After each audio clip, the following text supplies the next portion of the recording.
بسم الله الرحمن Assalamu الرحيم. alaikum, boys and girls, and welcome to Let's Read with Eliza. Hope you're enjoying the books on the channel, and I'd be really grateful if you can like and subscribe to it and share it with your friends and family. Today, we're going to be reading Salim's Soccer Ball, a story of Palestinian resilience. Now, this book has been written by Tala Fahmawi and it has been illustrated by Naveen Abu Salim. Shall we start? Come on then. Let's say together, Bismillahir Rahmanir Rahim. Salim's soccer ball. Salim woke in his bedroom and dressed to play, excited to start a brand new day. The sun shone brightly in Palestine, the most beautiful sight he had ever seen. Salim brushed his teeth and put on his shoes, then rushed downstairs, not a second to lose. He set the ball down and took a step back, ready to run and give it a whack. Racing in, he kicked the ball up very high and well out of reach of his best friend, Qusay. Qusay watched it fly over and then descend, run down the hill and roll round the bend. Salim chased towards the ball. Where could it have travelled? He arrived at the centre of town, completely baffled. Salim went to the fisherman, Abu Zaid, and asked if he'd seen where the soccer ball strayed. Salim, I am pained to see that you are upset. I will come search for your ball. Do not fret. From the vast sea, our ancestors always found land. This job is much simpler. I'll give you a hand. The two went to the seamstress, Karim. She was a wise woman with the gift of the seam. Ya Setti, I've lost something. Can you help, please?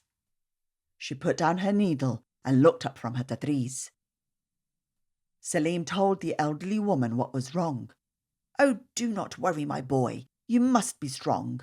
Look at this daub. Every stitch is handmade. It has seen 4 demolitions and countless raids. It is never like us to give up or give in. I will join in your search. Now, lift up your chin. As they walked from the shop, he spied Dr. Bassam, and Salim was ecstatic to see the kind man. Oh, doctor, I wonder, have you seen my ball? I've searched for so long and found nothing at all. The doctor then smiled as he touched Salim's head. I will help you look, the kindly man said. I can fix broken bones with very few supplies. A lack of resources has made me clever and wise. Resilience and courage are plentiful here. We will find your ball, Salim. No need to fear. A cart of bright fruits caught Salim's eye. I hope Abu Saleh can help, he said with a sigh. The farmer was patient as the young boy explained about the lost ball he longed to regain. Take a bite of this wonderful prickly pear. They took all its water, but it did not care. The pear grew and grew to feed us all. You must not give up. You must stand tall. They followed a scent so cheesy and sweet to Hussein with a tray of treats. The sight of warm kanafe delayed Salim's mission, but stopping to eat was the best decision. As they finished the last bits from their plates, Salim noticed that it was getting late. He looked at the ground, disappointed and upset. Who else could he ask? The sun would soon set. Each neighbour bid the other a warm goodbye and headed home. As he walked, Salim spotted Qusay sitting all alone. As Qusay pointed meekly and looked towards the fence, Salim's whole body went from exhausted to tense. Salim looked at the fence and thought, where do I start? And that's when he saw it, his ball torn apart. It lay amid the barbs of the heavy, thick grey steel. with the toys of other children, like Qusay and Hadil. Salim backed away from the apartheid wall, knowing he would not recover his beloved ball. Salim, oh Salim, someone called out his name. It was Abu Omar on a chair with his cane. The boy hurried forward and kissed his right hand, to show proper respect for the elderly man. His grandpa's embrace filled Salim with relief. After all, in this world there was much greater grief. Salim laid his hand on his grandfather's arm, as Abu Omar recalled days on the farm. Back when he was a boy, as short as his cane, before the barbed wire marred the terrain. The boy laughed aloud about his grandfather's donkey. It had only one eye and ears that were wonky. At home, as Salim took the shoes from his feet, he noticed an object that sat on his seat. Salim flashed his mama a bright wide grin and ran to the new ball that waited for him. Abu Zaid, Karim, Dr. Bassam, Abu Saleh and Hussein came to visit. Each one brought some money. They said you could use it. With the money, your Baba then purchased this toy. The word around town is that yours was destroyed. Tears of happiness replaced his tears of pain. Salim stood straight.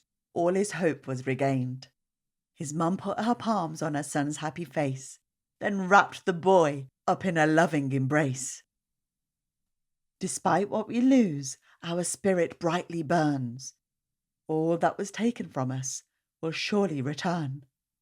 This land is giving, and its people steadfast. No amount of barbed wire rules our future or past. With the love of our neighbours and the help of our friends, our courage and laughter will see no end. Alhamdulillah, what a great story about love and neighbourliness. Did you see how all his neighbours helped to look for the ball? And when they couldn't find the ball, they all pitched in so that Salim could have another soccer ball to play with. What kindness and what generosity! What acts of kindness have you done today? For your family, for your mum and dad, for your brothers and sisters, for your aunties and uncles, for your friends, for your teachers, or for your neighbours. I would love to hear from you, boys and girls. Hey, look, there's another page here. And there seems to be a lot of discussion questions. Maybe you can have a little think about them and discuss them with your grown-up. Hey, I've got a question for you. Did you see all the beautiful pictures of Palestine? It looked beautiful, didn't it? But there was a wall there as well, and it had barbed wire on it. So that's wire with spikes on it. I wonder what that's for. I wonder what Palestine looks like today. And I wonder if the wall's still there. Maybe you can ask these questions of your grown-up to understand more about this beautiful country. And maybe you can share your thoughts with me. I would love to hear from you, boys and girls. Anyway, I better go now. I'm going to try and have a little kickabout with my soccer ball too. I'll see you next time. Assalamu alaikum.